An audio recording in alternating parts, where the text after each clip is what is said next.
पूर्व केंद्रीय मंत्री उपेंद्र कुशवाहा ने आज राहुल गांधी पर बड़ा हमला बोला है।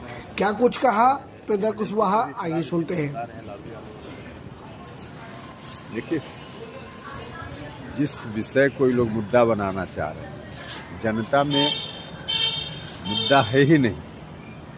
असल में इन लोगों के पास कोई जनता से जुड़ा हुआ सवाल नहीं है। चुनाव सामने है तो मुद्दा ढूंढने का प्रयास करते हैं और इसीलिए इस विषय को मुद्दा बनाने की उनकी ओर से कोशिश है। वरना अगर उनकी बातों में थोड़ी सच्चाई होती तो बिहार के किसी गांव में जाते और वहां से 100 लोगों को लाकर खड़ा करते आप लोगों के सामने, मीडिया के सामने, जनता के सामने कि देखिए 100 लोग इस टोला के, इस गांव के हैं जिनका नाम होना चाहिए था वोटर लिस्ट में, इनको वंचित कर दिया गया। उस पर कोई बात करते तो इस तरह का कोई विषय नहीं है।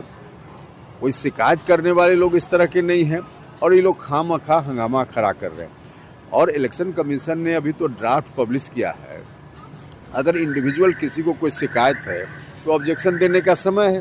ऑब्जेक्शन लोग दे रहे हैं, उसके आधार पर इलेक्शन कमीशन अपना कार्रवाई करेगा। लेकिन सिर्फ राजनीतिक मकसद से ये लोग कर रहे हैं, इसका लाभ नहीं मिलेगा चाहे कुछ भी कर ले। चुनाव आयोग ने राहुल गांधी ने कहा है कि आपने जो कहा है चुनाव वोट चोरी के, उसके सबूत दीजिए, आरोप लगाए हैं तो देश की जनता से माफी मांगी है। देखिए, माफ़ी मांगने की बात तो अब उसमें इलेक्शन कमीशन को करना चाहिए कि नहीं करना चाहिए, वो ठीक नहीं लगता है हमको। लेकिन हाँ, शपथ पत्र की बात है तो शपथ पत्र जरूर देना चाहिए। जब कह रहे हैं, जो भी आरोप लगा रहे हैं तो ओथ के साथ कहें, उसमें क्या दिक्कत है। अब दूसरा पार्ट है, इलेक्शन कमीशन ने कहा माफ़ी मांगना चाहिए।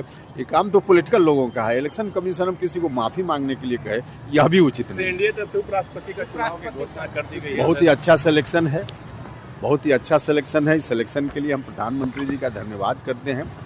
बहुत ही सुयोग्य व्यक्ति हैं इस पद के, राधाकृष्णन साहब, तो उनका सिलेक्शन हुआ है। हमने भी समर्थन किया, हमारी पार्टी की ओर से समर्थन है। हम तो उनके पक्ष में वोट डालेंगे।